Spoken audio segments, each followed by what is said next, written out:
Mistress made Millionaire burn all photos of his pregnant wife. Then a homeless woman showed up with his eyes. They say a photograph can freeze time, capture a moment, seal love forever. But what happens when those photographs, all evidence of a once perfect union, are tossed into flames at the behest of a cunning mistress? In a whirlwind of secrets, betrayal, and desperation, millionaire entrepreneur James Parker finds himself severing all ties to the wife who carried his unborn child, only to be haunted by a stranger who shares his very eyes. Torn between guilt and the unstoppable momentum of past mistakes, James races to uncover the stunning truth hidden in the ashes. This is a story of ambition, heartbreak, and the unforeseen consequences of burning the wrong bridges. James Parker was born and raised in Claremont, a small city that never quite offered its children the grand opportunities of the world outside. His mother, Althea Parker, worked 2 jobs, a nurse by day and a part-time caterer by night, to sustain the modest household. Growing up, James spent most of his evenings reading library books by flickering lamplight. Whenever exhaustion got the better of Althea and she fell asleep on the couch, James would gingerly cover her with a blanket and hope that someday he would repay every weary hour she'd spent caring for him. He graduated high school with top honors and received a scholarship to study business administration at Helmsley College in New York. There, he met Anna Whitfield. Anna was different, quietly confident, with a soft voice that made every word she uttered sound like a gentle lullaby. She came from a modest background too, albeit far different from James's. Her parents were local farmers, proud of their soil-stained hands and determined that their only daughter would never endure the same back-breaking labor.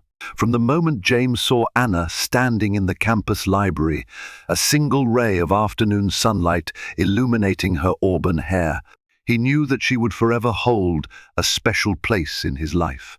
They started off as study partners, then friends, and finally inseparable companions. When James summoned the courage to propose by the campus pond in their junior year, Anna cried tears of pure joy. Even though they were both young, they believed their love was genuine and enduring. While still in college, James started dabbling in entrepreneurial ventures.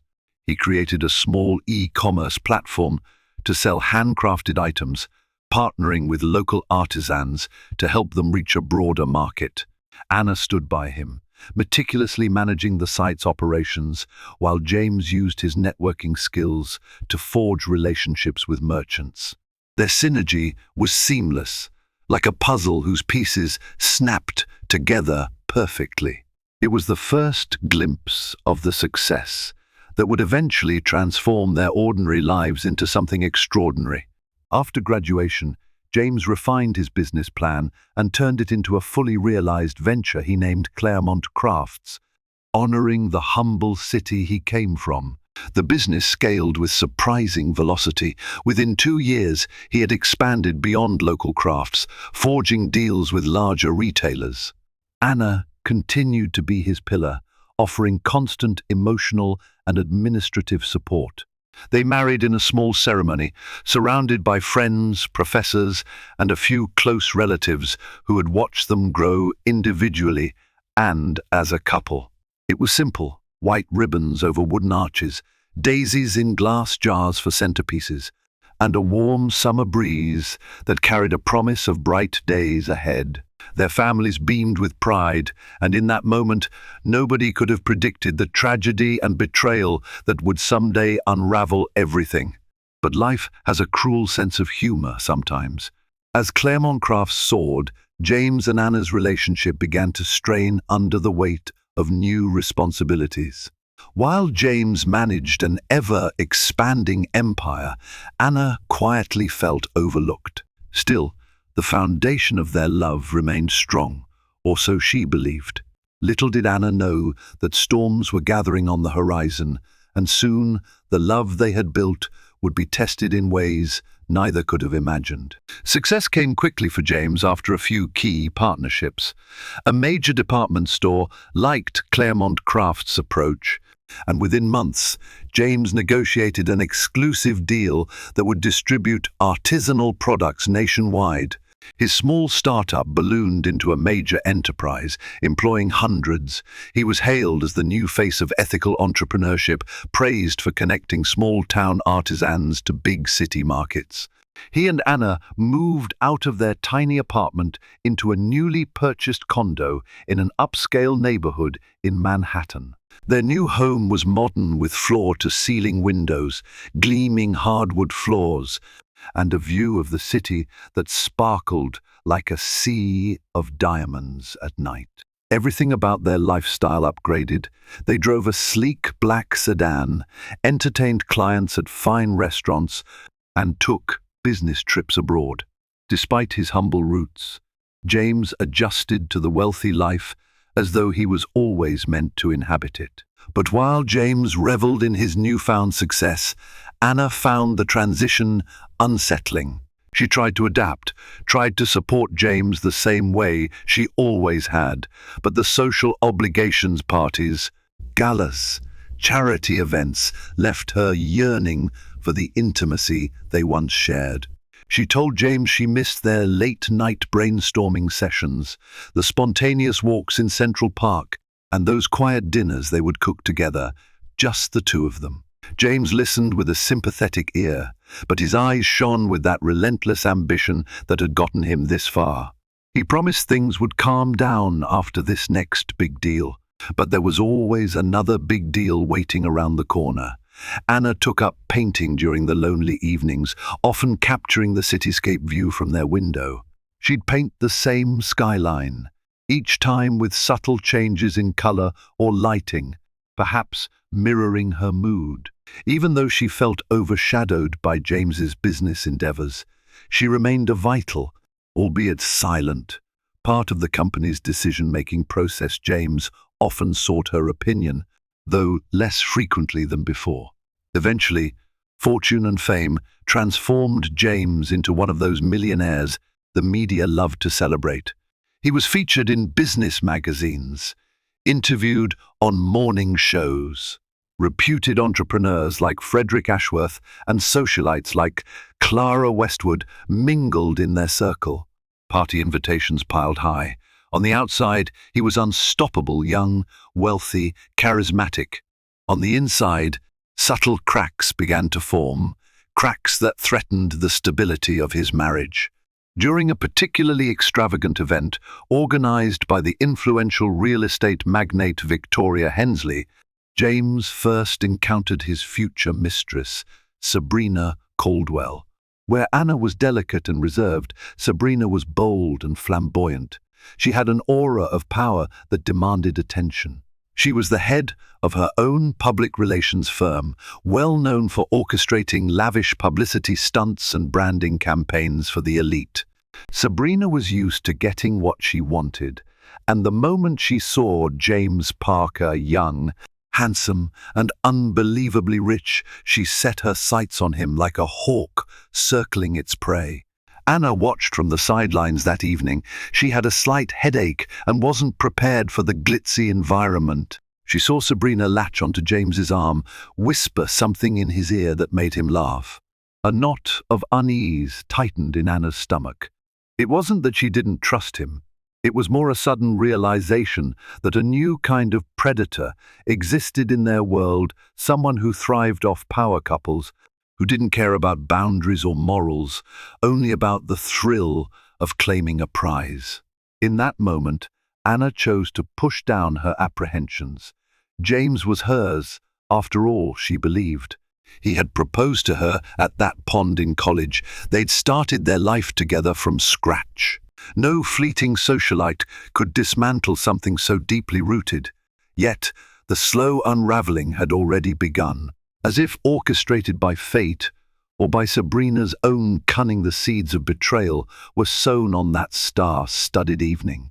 Sabrina Caldwell prided herself on being a skilled manipulator, though she would have used a more flattering term, like strategic. She was in her early 30s, ambitious to a fault, and had once boasted to her inner circle that she could seduce any man in New York. The truth was, Sabrina saw James Parker not just as a handsome trophy, but as a pathway to power. Claremont Crafts was on the cusp of global expansion.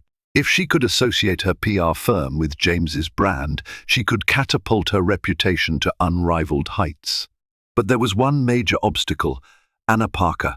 Sabrina scoured social media, read every tidbit she could find on James and Anna's relationship.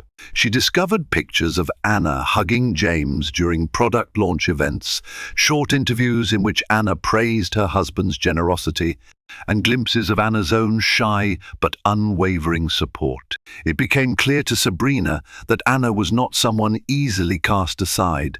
This wife seemed steadfast and deeply in love.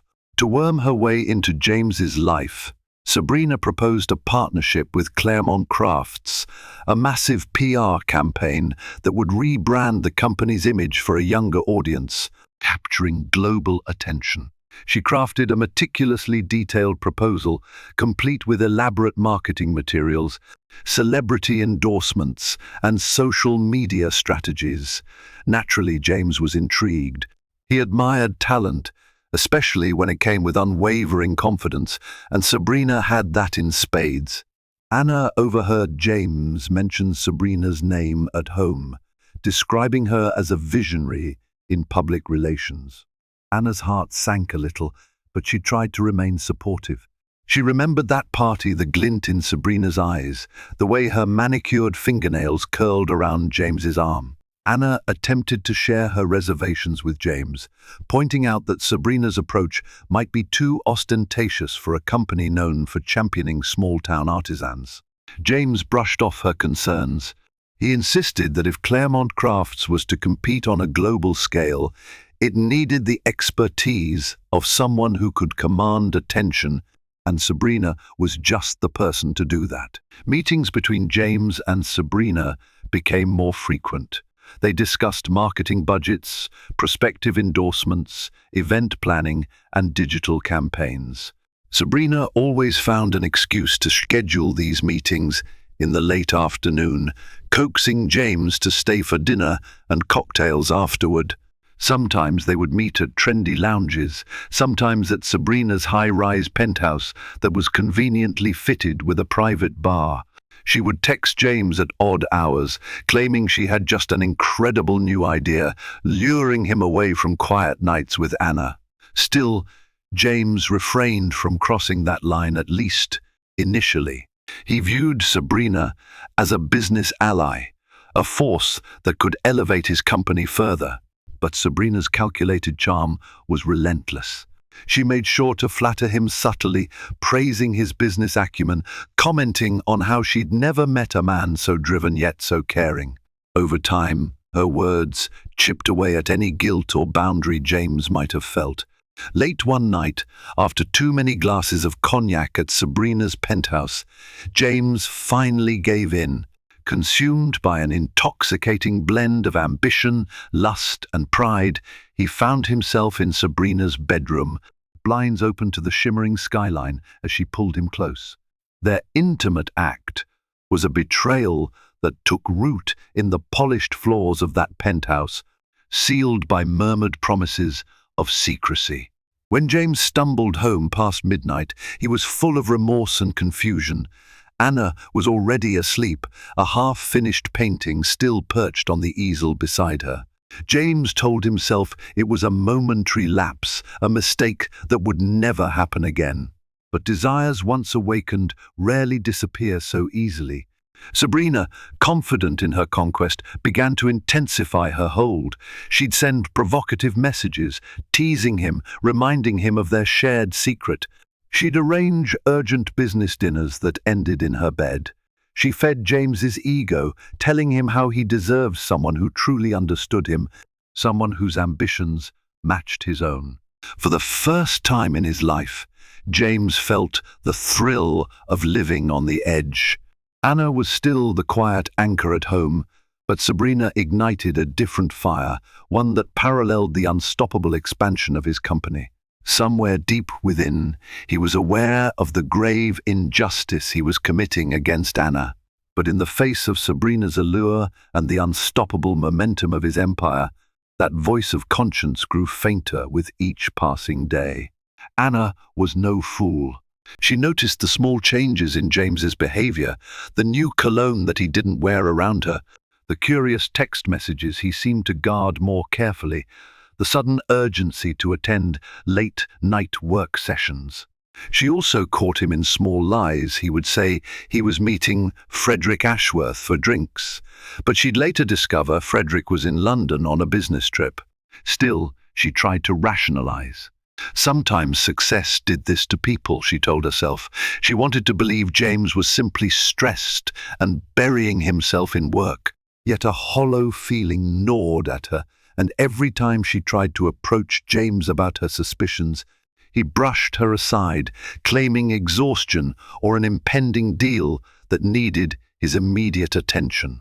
In the midst of this brewing storm, Anna discovered she was pregnant. She felt a rush of emotions, excitement, fear, but also a spark of hope. Perhaps a child would remind James of what truly mattered. For weeks, she deliberated on how to break the news. Finally, one Sunday morning after a rare night James had spent at home, Anna gently placed a small card on the breakfast table, next to a plate of pancakes. Inside, she had handwritten, "We're going to be parents." She waited anxiously as James opened it. A flicker of shock crossed his face, quickly replaced by a nervous grin. He stood up, embraced Anna, murmuring that he was happy, though his voice trembled with apprehension. Deep inside, Anna sensed something amiss, something that wasn't quite the unbridled joy she had hoped for. But she clung to that moment, deciding to trust that love and loyalty would prevail. James told Sabrina about the pregnancy a few days later. He expected anger, or at least a pang of jealousy, but Sabrina's reaction was surprisingly calm. She pretended to be supportive. Yet behind her eyes simmered a cold, calculating fury. The baby meant Anna was even more deeply entwined in James's life. If Sabrina wanted James to herself, she realized she had to accelerate her plans. She needed to show him that Anna was a hindrance, someone who wouldn't and couldn't keep up with James's ambitions. Subtle sabotage became Sabrina's strategy. Whenever James asked for Anna's input on a marketing concept or product launch, Sabrina would find a way to belittle Anna's suggestions, often framing it as a professional perspective. She'd say, "James, the first understand Anna, cares about the brand's authenticity, but she's not thinking on a global scale." Sabrina would do this in front of company executives, making Anna appear inexperienced. Bit by bit, she planted seeds of doubt in James's mind about Anna's capability to stand by him in this next level of success. Anna, meanwhile, became increasingly isolated. Her pregnancy was overshadowed by a sense of creeping unease. James, overwhelmed by the expansion of Claremont Crafts and Sabrina's constant presence, began snapping at Anna for small things. He complained about her lack of understanding for the company's new direction. He'd apologize afterward, blaming stress, but the damage chipped away at Anna's once sturdy sense of belonging. The tension at home escalated. Arguments flared over trivial matters, from how the kitchen cabinets were organized to Anna's persistent questions about his late nights. James started spending fewer nights at the condo, claiming the need to stay in a company paid suite closer to the new office in Midtown. Often, the pillows on Anna's bed remained untouched, and tears stained her cheeks as she fell asleep without him, wondering if their marriage could be saved. It was during one of these lonely nights that Anna decided to document her pregnancy journey in a private journal. She taped ultrasound photos on the pages, scribbled her feelings, both the joys and anxieties. Sometimes she'd remind herself of those simpler days in college, how James used to bring her a single daisy every morning. She refused to believe that the James she loved was gone. Perhaps, she hoped, He was simply lost in the hurricane of corporate ambition, and all she needed to do was shine a light to guide him back home. The weeks rolled by, and Anna's baby bump became more noticeable. She started feeling tiny flutters of life inside her, first gentle flutters that felt like a butterfly's wings brushing her belly, later stronger kicks that sometimes jolted her from sleep. Each new milestone made her heart swell with both excitement and sorrow, for James was rarely around to share in these special moments. One afternoon, Anna decided to visit James's office unannounced. She carried a Tupperware of homemade cookies, hoping to surprise him with a small taste of home. But when she arrived, the receptionist told her James was in a confidential meeting with Miss Sabrina Caldwell. Anna waited in the lounge, flipping through business magazines, noticing Sabrina's name featured in a PR article. Time stretched on for an hour, 2 hours, 3. Finally, the office door opened, and James emerged with Sabrina, their heads bent close as if sharing an intimate secret. The moment James saw Anna, he stiffened. The easy laughter he shared with Sabrina vanished, replaced by a guarded posture. He introduced the two women with forced politeness. Sabrina offered Anna a too bright smile, her eyes flicking disdainfully over Anna's baby bump. Anna politely handed James the cookies, explaining she just wanted to see him. James mumbled a thank you, but made no move to embrace her or invite her into his office for a chat. The tension in the air was palpable, almost suffocating. That evening, Anna confronted James at home. She expressed how abandoned she felt, how worried she was about the distance creeping between them. Instead of comforting her, James lashed out, claiming she was overreacting, that he was under immense pressure to expand globally. He said the business world was fast-paced and that Sabrina was a professional who understood how to handle the high stakes. The argument escalated, culminating in James storming out, leaving Anna sobbing alone. Days turned into weeks. James's visits to the condo became sporadic. Anna poured her worries into her journal, chronicling every emotional high and low of her pregnancy. She wrote letters addressed to the baby, describing the father James used to be: kind, passionate, supportive, praying. That by the time the baby read them, James would have found his way back. Some evenings, Anna meticulously arranged all her cherished photographs in an album: wedding pictures, vacation snapshots, holiday family gatherings. In each, James's eyes shone with sincere love, and Anna took comfort in these reminders that he was not always the distant figure he'd become. Around the 7th month of pregnancy, Anna had a scare, intense abdominal pain that sent her to the emergency room. She dialed James repeatedly, but he didn't answer. In desperation, she left him a frantic voicemail.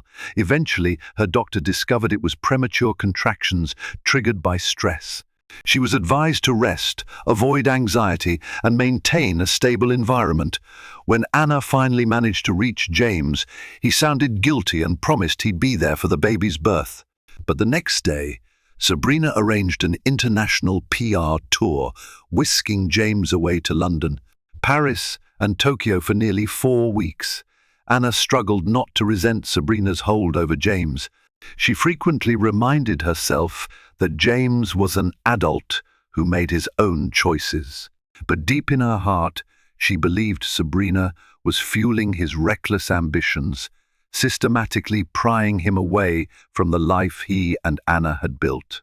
One evening, as Anna rested on the couch, stroking her belly in the lamplight, she resolved that once the baby arrived, everything would change. She'd never give up on James, no matter how lost he seemed. But she had no inkling of the heartbreak and betrayal waiting just around the corner, the final blow orchestrated by the mistress, who had set her sights on erasing Anna's existence from James's life entirely. Sabrina's influence had grown so pervasive that James often consulted her on personal decisions, something he rarely did even with Anna. One evening, Sabrina meticulously laid out her argument for why Anna was undermining James's success. She claimed Anna clung to a small-town mindset that would drag Claremont Crafts down. She insisted that James needed to surround himself with people who understood the demands of the global market, people who wouldn't guilt-trip him for working late or traveling. The cunning mistress was patient. She continued to stroke James's ego, telling him how brilliant he was, how unstoppable he could be if only he cut ties with anything that made him feel uncertain or guilty. You can't soar to new heights if you're held back by those who live in fear, she purred, her manicured fingers tracing the collar of James's designer suit. James, already distant from Anna, found it easier to succumb to Sabrina's logic. Each time a pang of guilt arose, memories of Anna's laugh, the sight of her gentle smile, Sabrina would douse it with more praise, more promises of a dazzling future. He let himself believe that Anna was a hindrance, that her traditional ideals and emotional needs were shackling him. At the apex of her manipulation, Sabrina suggested an extreme step: remove all vestiges of Anna from his life. She's pregnant, yes, but that doesn't mean you need to let her stifle your full potential, Sabrina argued one night as they sipped champagne in her penthouse. If she wants to be part of your life, she'll adapt or step aside. You need to show her and everyone else that you're resolute about your future. Some part of James balked at the cruelty, but he was too immersed in his own illusions of grandeur and Sabrina's constant flattery. Deep down, he rationalized that by eliminating Anna's presence, he might also remove the guilt that gnawed at him. Sabrina's plan was a psychological masterstroke. She suggested something symbolic: burning all photographs of Anna. By erasing visual memories of his wife and their life together, Sabrina insisted he could free himself to embrace his destiny. Whenever James seemed hesitant, Sabrina would whisper, "It's just a symbolic gesture. You're simply detaching from the past that's holding you back." She assured him it was for his own good. She skillfully avoided the topic of Anna's pregnancy, or how heartless it might seem to annihilate traces of a woman carrying his child. In the meantime, Anna was unaware of this perverse scheme brewing behind the scenes. She noticed James had become even colder, sending fewer messages, rarely inquiring about her health. Her maternal instincts sharpened her intuition. She felt that something sinister was happening, but couldn't pinpoint what. She continued to hold on to hope, refusing to let gloom overshadow the impending birth of her baby. Finally, Sabrina orchestrated the moment. She invited James over to her penthouse, where she had set up a small fireplace in the living area. She had gathered photographs, ones she had instructed James to bring, along with the ones she had found on social media, printed out and meticulously curated. Some were from James and Anna's wedding day, Anna in her simple white gown, James beaming as he slipped the ring onto her finger. Others showed them in front of the old campus library, arms entwined.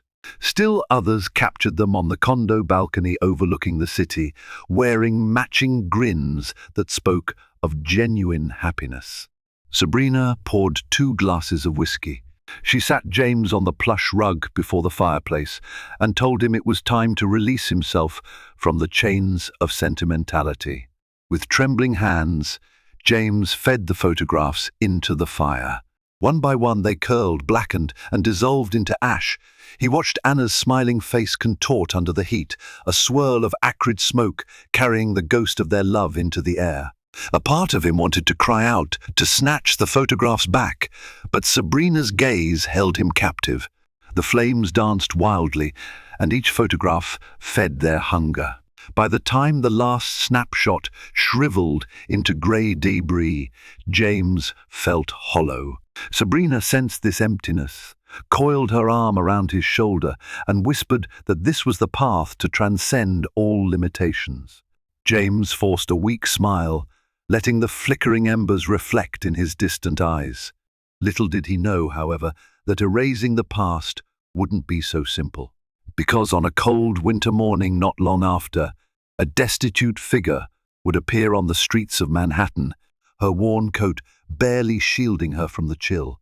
She would carry a haunting resemblance to James Parker himself, same stormy grey eyes, same chiseled jawline, and her existence would unravel every illusion Sabrina had spun so carefully. Late into the night, while Anna lay in bed waiting for James to come home, James was in Sabrina's penthouse, engaged in an act that would come to define his regret. The fireplace crackled with an unholy glow, turning cherished memories into ash. For James, it was both a horrifying and mesmerizing sight. He had never in his worst nightmares imagined he'd do something as cruel as burning photographic keepsakes of his pregnant wife. Yet here he was, compelled by Sabrina's seductive manipulations and his own misguided belief that severing emotional ties would bring him the peace he craved. Piece by piece, he fed the flames with images of Anna holding his hand, Anna resting her head on his shoulder, Anna laughing in a polka-dot dress during a summer picnic. There was even one with her in front of their first tiny apartment, a bouquet of daisies in her hand, from the day he surprised her after a long study session in college. Every ember felt like a piece of his soul scorched away, but a numbness had already begun to settle over him. Sabrina circled around, wearing a satisfied smile. She trailed a manicured finger along the side of James's tense face, whispering sweet nothings about new beginnings and unstoppable fortunes. In the flickering shadows, her silhouette appeared almost predatory, as if she were feasting on James's vulnerability. When the last photograph curled into itself and turned black, Sabrina raised her glass of whiskey in a toast, proclaiming, "To us, James. Here's to a future unburdened by the past." James clinked his glass against hers, throat tight, swallowing the whiskey in one gulp as if it could drown his conscience. But guilt lodged like a thorn in his chest. He spent the night in Sabrina's penthouse, restless, drifting between shallow sleep and haunting dreams in which Anna cried out, her voice echoing through corridors of smoke and flame. Meanwhile, across the city, Anna woke before dawn. She felt an odd chill that made her shiver despite the warmth of her blankets. In her half-awake state, she placed a hand on her growing belly, whispering reassurances to the life inside her. She had dreamed of James standing before a raging fire, tears streaming down his face. She told herself it was just a nightmare, yet the unease refused to leave. When James finally returned to the condo the following afternoon, Anna was in the living room, sorting through baby clothes she'd recently bought. He looked exhausted, as if he'd aged a decade overnight. Anna rushed to him, concern etched across her face. He mechanically kissed her on the cheek, muttering something about a late-night meeting. Before she could question him further, he retreated into the bathroom for a shower. She stood there, confused and hurt, watching him shut the door. A few moments later, the scent of burnt paper inexplicably wafted into her nostrils, almost like a phantom fragrance. She glanced around, half expecting smoke, but saw nothing unusual. She shook off the sensation, attributing it to her nightmares, never imagining that James had literally been feeding a fire with their memories. James emerged from the shower, avoiding Anna's gaze. He claimed he needed to fly to Chicago for an urgent conference that very evening. Anna's protest about her pregnancy, about needing him at her side, was met with a half-hearted apology. Then, with a quick suitcase pack and a hasty goodbye, he was gone once again. Anna shut the door behind him, tears sliding down her cheeks, a pressing weight in her chest. She told herself to stay strong for the baby, that James would come around. Unbeknownst to her, the real betrayal had already been set in motion, its flames leaving only ashes where once there had been tangible proof of their love. As Anna entered the final weeks of her pregnancy, James became a ghost in her life. He neither slept at the condo nor answered her calls regularly. He sent occasional text messages, usually one-liners that read like corporate memos, busy with expansion. "Hope you're well. Whenever Anna pleaded for him to be present for a prenatal appointment, James brushed her off, promising he would make it to the birth. But with each day that passed, Anna grew more anxious, feeling that something vital was slipping through her fingers. Her doctor insisted on bed rest now. Her blood pressure had been spiking, likely from the stress. Anna's mother, Evelyn Whitfield, came to stay with her, cooking nutritious meals and offering moral support. Sometimes Anna would sob into her mother's arms, a mixture of fear for her unborn child and heartbreak at how James was acting. Evelyn tried to reassure her that men often panic before fatherhood, that maybe James just needed time. But deep inside, they both sensed a deeper estrangement, a shift that might be irreversible. One evening, Anna placed a trembling call to James's office. A new assistant answered, saying James was out of town for an indefinite period, possibly overseas in Hong Kong for a major negotiation. The assistant couldn't provide more details. Desperate, Anna tried contacting Sabrina Caldwell, who pretended she had no idea where James was and claimed they had parted ways professionally. Anna found Sabrina's tone unnervingly sweet, as though she was taunting her. Each dead end fed Anna's growing sense of despair.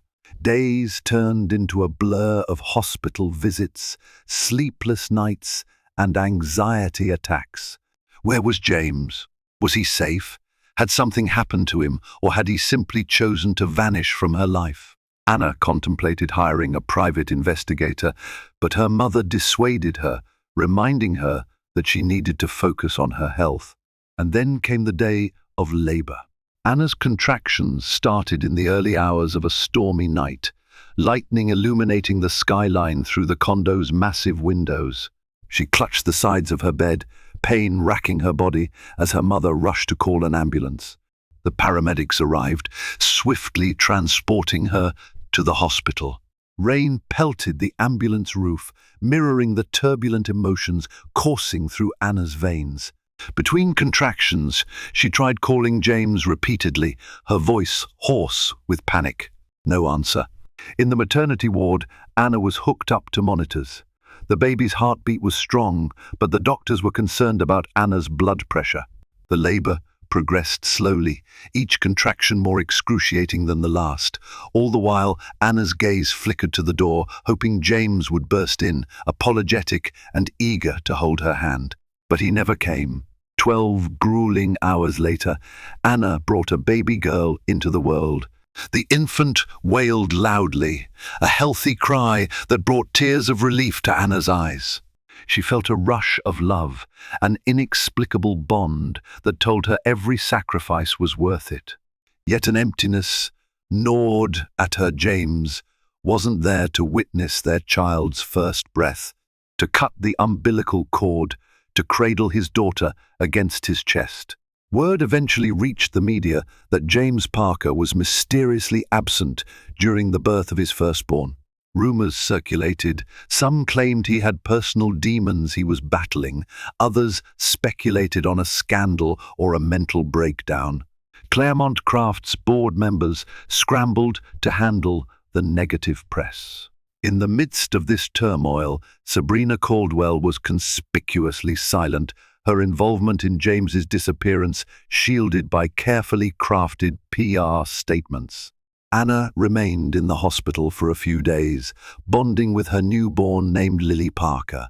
The baby had James's stormy grey eyes, the same shape and shade that once captivated Anna's heart in the campus library. It tore at her to see such a vivid reminder of the man who had abandoned them. For her daughter's sake, Anna tried to remain optimistic, but a quiet rage simmered beneath her sorrow. If James had truly chosen to disappear without explanation, then she would raise Lily alone. If and when he decided to return, he would have to face the unthinkable pain he had inflicted on the family he once vowed to protect. One bitterly cold afternoon, nearly 3 months after Lily's birth, Anna ventured out for the first time without her mother's help. She bundled Lily in a warm onesie, carefully placed her in a stroller, and braved the sidewalks of Manhattan. She needed to get some fresh air and pick up prescriptions from a nearby pharmacy. As she navigated the bustling streets, Anna's thoughts drifted to James. In the months since Lily's birth, he had made no contact, not even a text. His face, once frequently plastered across financial news segments, was noticeably absent. Claremont Crafts had appointed a temporary CEO to manage operations, citing James's indefinite leave for personal reasons. Outside the pharmacy, Anna noticed a line of homeless individuals seeking shelter from the cold. One woman stood apart, a small figure in a tattered coat, her hair matted, face gaunt. Something about her demeanor caught Anna's attention. Perhaps it was the way she stared curiously at Lily. Their gazes met. The woman had eyes of an eerily familiar shade of grey. A jolt of recognition coursed through Anna, but she couldn't place why. Hurriedly, Anna retrieved her medications and came back outside. She found the same woman rummaging through a trash bin. Compassion tugged at Anna's heart. She approached cautiously, offering a small bag of groceries she had just bought. The woman looked up, eyes wide and startled. "Thank you," the woman whispered, her voice hoarse. She fumbled to take the bag, nearly dropping it. Anna hesitated. I'm not sure why, but you remind me of someone." The woman paused, eyes flickering with something akin to embarrassment or guardedness. I used to have a life," she stammered. "Now, I don't even know who I am anymore." She rummaged in the bag, her teeth chattering.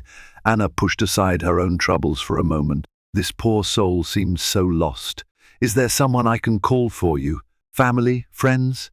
The woman looked down, a flush of shame coloring her cheeks. "No one." Her voice cracked. She abruptly stepped backward, as though preparing to flee. Anna gently placed a hand on her arm. Their gazes locked once more, and Anna's heart skipped a beat. Those eyes were undeniably akin to James's.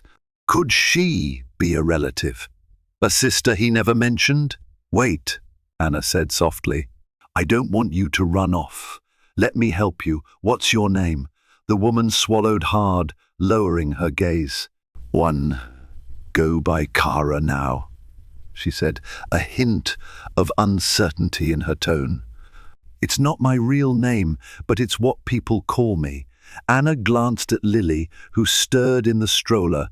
"Listen, I can't just leave you out here in the cold. Let me get you a hot meal. Would you come with me to a cafe?"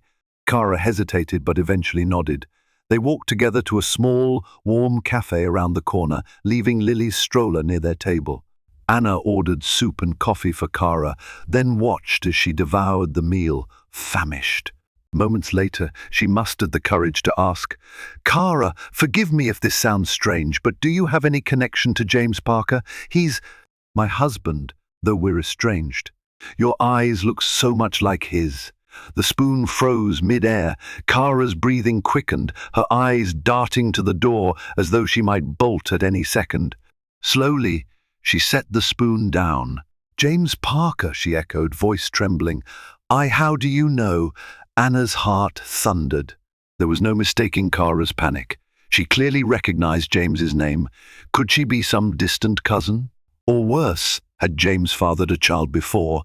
Anna's mind swirled with possibilities. Suddenly, Kara stood. "I'm sorry," she choked out.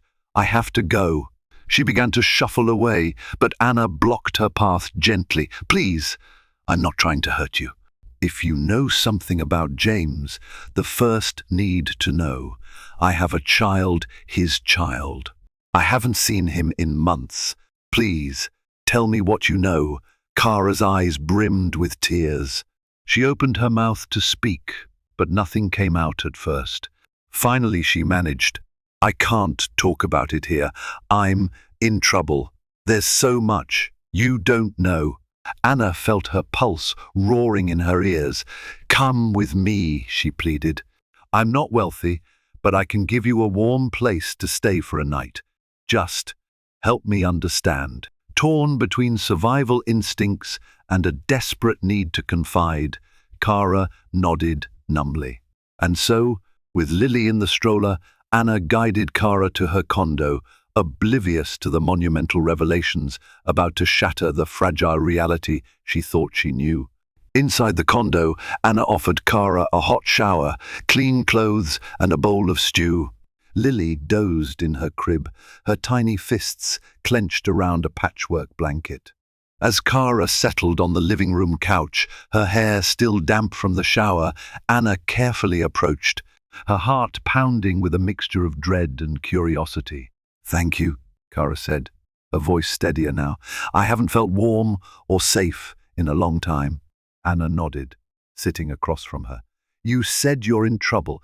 Does it have to do with James?" Kara inhaled deeply, eyes flicking to a framed photo of Anna and Lily on a side table, the sole picture. Anna had left that Sabrina hadn't gotten her hands on. "Yes," she began. "My real name is Caroline Parker, Caroline Bowers Parker, to be exact." Anna's mouth went dry. "Parker?" she echoed, mind reeling. Was Kara claiming to be James's relative? Kara pressed on. "James and I share the same father. We're half-siblings, but I never knew about him until I was an adult. Our father, Harold Parker, left my mother years ago. I grew up in foster care, and, well, life wasn't kind." She paused to compose herself. "When I turned 25, I tried to track down my birth parents. I learned that my father had remarried and had a son, James. By then my father had already passed, but I found James's name in old records. It took me months to confirm he was my half-brother." Stunned, Anna clasped her hands. "James never mentioned a sister. He always said he was an only child." Kara shrugged, a humorless laugh escaping her lips. "He probably didn't know I existed. My mother never told him or his mother. When I finally found James, I was living in a rundown motel, barely scraping by. I reached out to him, and to my relief, he actually agreed to meet me. He was kind at first. He gave me money for rent, clothes, food. We had a handful of awkward but promising encounters. I hoped to build some semblance of a family bond." Anna listened, her emotions whirling. Could it be that James had cared for Kara at one point, then abandoned her too? "What happened?" she asked softly. Kara's eyes darkened. "Sabrina Caldwell. She intercepted me one day outside James's office. She asked me a lot of questions, personal ones. I was naive. I told her everything, how I'd grown up, how James was paying for my motel room. That same evening, Sabrina invited me to her penthouse, said she wanted to help me transition into a better life, maybe find a job. But when I got there, she started grilling me about James's vulnerabilities, his past, his mother. I got uncomfortable. She offered me hush money to leave the city, told me I was a distraction to James's goals, that he didn't need some half-sibling tarnishing his image. Kara paused, tears welling. I refused. I told her I wanted a genuine relationship with my brother, not a payout to disappear. I said James was a good man who'd help me. Then everything changed. She threatened me, said she'd make my life a living hell if I didn't sign a confidentiality agreement and vanish. She claimed if James found out certain things about my past, he'd cut me off anyway. I was scared, so I ran. But next thing I knew, my motel key didn't work. My belongings were thrown out. People started harassing me, calling me a con artist. My meager savings evaporated on legal fees thanks to some bogus charges that landed me in court. With nowhere to turn, I ended up on the streets. Anna was speechless, a cold rage building in her gut. Sabrina's malevolent reach was wider than she ever imagined. And James? She asked, voice quivering. Why didn't he come looking for you? Kara exhaled shakily. I think Sabrina fed him lies. Maybe she told him I was a fraud.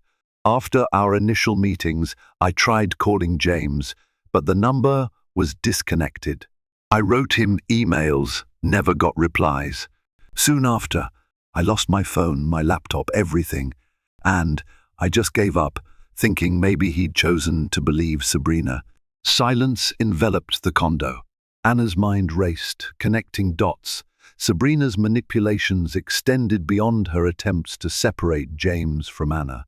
She had systematically isolated him from anyone who might anchor him to his humanity. Finally, Anna stood, her face set with determination. "You can stay here as long as you need, Kara, but I need to find James. I'm going to expose Sabrina Caldwell for the monster she is." Kara blinked, tears brimming over. "I don't know where to start, Anna. I'm sorry." Anna gazed at Lily's crib, recalling how James used to talk about wanting children someday. "I don't either," she said softly, "but I can't let him slip away. He's Lily's father. He's your brother. We deserve answers." That night, as Kara slept in the guest room, Anna sat by the window, Lily in her arms. She stared into the city's neon-lit horizon, a fierce resolve igniting in her soul. The next morning, she would begin the search for James with renewed vigor, and if Sabrina had anything to do with his disappearance, Anna would confront her too, pictures or no pictures. For even though James tried to burn away his past, some bonds, like the ones forged by family, by blood, by love, refused to be reduced to ashes. Desperate to find James, Anna reached out to Victoria Hensley, the real estate magnate who had first introduced him to Sabrina. Through Victoria's wary sympathy, Anna discovered Sabrina was rumored to be hiding at a secluded estate upstate. Armed with the address, Anna, Kara, and baby Lily made the tense drive north, determined to confront the mistress who had torn their family apart. At the estate's gates, Anna claimed she was delivering a personal package. A skeptical guard eventually allowed her inside, where the scale of Sabrina's new fortress became clear: manicured lawns, a towering modern mansion, and discreet security cameras testament to her hidden wealth. Sabrina appeared in a silk robe, greeting Anna with frosty politeness. "Come to beg for James?" she sneered. Undeterred, Anna demanded to see her husband. When Sabrina tried to brush her off, James finally emerged, looking pale and haunted. His eyes flickered with shock and regret at the sight of Anna. "Sabrina told me you never wanted me around," he murmured, voice cracking. "She said you moved on, Anna." Rage burned in Anna's chest. She revealed that Sabrina had systematically lied, driving Kara to homelessness and blocking every plea from Anna about the baby. James spun on Sabrina, realization dawning in his eyes. She tried to defend herself, but her composure cracked, unleashing fury and half-formed excuses. Anna reached for James's trembling hand. "Your daughter is in the car. She has your eyes," she said softly. That broke him. He turned to Sabrina, calm but resolute. "We're done here. I won't lose my family because of your schemes." Despite Sabrina's shrill threats, James left with Anna. Outside, Kara waited, clutching baby Lily. The moment James saw his child, tears slipped free. Cradling the infant to his chest, James whispered an apology that Anna had waited months to hear. Together, they drove away from the estate, leaving Sabrina and her monstrous deceptions behind. James left Sabrina's estate behind, carrying more than just emotional scars. The weight of guilt he felt for abandoning Anna and his newborn was nearly unbearable. Yet, that burden also drove him to seek redemption. He returned with Anna and Kara to the Manhattan condo, ignoring the swarm of paparazzi that had caught wind of his sudden reappearance. The media demanded statements, speculating about everything from corporate sabotage to an affair gone awry. James was resolute in his silence, vowing to speak only when he had set things right at home. Once inside the condo, Kara busied herself making tea, the simple act comforting after months of hardship on the streets. Anna and James stood in the living room, Lily nestled in James's arms. For a while, they simply watched Lily's tiny face, transfixed by her innocence. Anna finally broke the silence. "I need to know, James. Why did you choose Sabrina over us?" His voice cracked with emotion. I never consciously chose her over you. It started as a partnership. She understood the business world in ways I didn't. And I was seduced by her ambition, her promises. One bad decision led to another. I was drowning in my own guilt and pride. Sabrina convinced me that cutting ties with my past would free me from the weight of responsibility. I was weak, and I let her manipulate me. Tears slipped down Anna's cheeks. You missed Lily's birth. All those lonely months, I felt so abandoned. James pulled Anna into a one-armed embrace, still cradling Lily with the other. I can never undo that, and I'm so sorry. But I promise I'll do everything in my power to make it up to you both. Cara entered, clearing her throat softly. James, you helped me once. I know you're a good man under all this mess. Please don't let Sabrina's manipulations define your future. Over the next days, James began untangling the wreckage. Sabrina had inflicted upon Claremont Crafts and his personal life. He met with the company's board, delivering a candid address about his absence and the toxic influences that led him astray. While some questioned his judgment, they also recognized his genuine remorse and the brilliance that had built the company from the ground up. James offered a public apology to Anna and Lily, a heartfelt statement acknowledging his failures as a husband and father. Public sentiment began to shift. Many expressed sympathy, praising him for confronting his mistakes and attempting to rectify them. Meanwhile, Anna grappled with conflicting emotions. Part of her wanted to forgive James, to believe in the man she fell in love with back in college. Another part felt guarded, fearing he might betray her again. Only time would tell if James was truly committed to rebuilding their life. Cara also found her footing. With James's renewed support, she found a small apartment, took a job in the customer relations department at Claremont Crafts, and started attending counseling sessions to process her traumatic experiences. She and James began forging a genuine sibling relationship, sharing childhood stories and memories of their father. They each had gleaned in their own ways. As for Sabrina Caldwell, she didn't vanish quietly.